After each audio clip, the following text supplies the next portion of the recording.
Ассаламу алейкум достор. Кечинде кечки Екатеринбургта кетип баратып плотинка жактан эч ким жок карагалачы. Бир жакшы ой келди. Силер менен ой менен бөлүшүп кетейин деп жатам.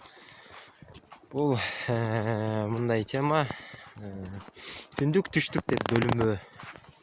Мен неге айтып жатам, анткени азыркы күндө биз кыргыз эли, ушу кыргыздар эле бөлүнөбүз.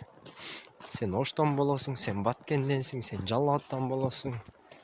Анан кийин болсо Оштогулар же Жалал Абад же Баткендегилер алар тигил жактан болот, алар аркалыктар, алар булар.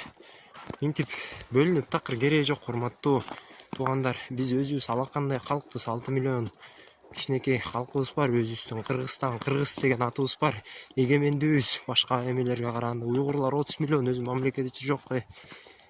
Туңгандар, сыгандар сүйүнүш керек. Биздин ушундай мамлекетибиз, ушундай жерибиз барыначы. Анан ошого карабастан биз да түндүк түштүк деп бөлүнөбүз да. Бул урматтуу достор, менин оюмча эң туура эмес нерсе бул. Түндүк түштүк деп бөлүнүү. Ошон үчүн эзелтеден биздин ата бабалар билесиңер ууруларга бөлүнгөн. Анан уурулар ошо ортосунда ынтымак болсун деп чоң курултайларды өткөргөн илгеричи.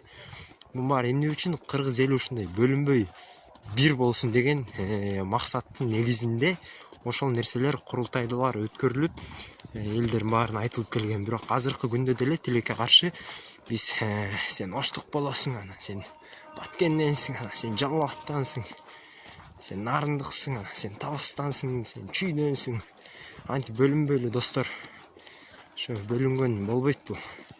Биз алакандай калкпыз. Андан көрөк келгиле ушинтип баарыбыз ынтымак ташып жакын бөлөк жерлерге баргыла. Бөлөк жерлер кругозорубузду өстүрүшүбүз керек. Биз минтип бөлүнүп жата бербестенчи.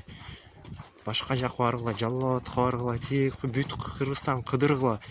Менин палчандарым көп ар кайсы областтан. Жана мен бөлүнбөйм. Анткени мен өз мекенимди сүйөм. Мен өз Кыргызстанымды чын жүрөгүмдөн сүйөм.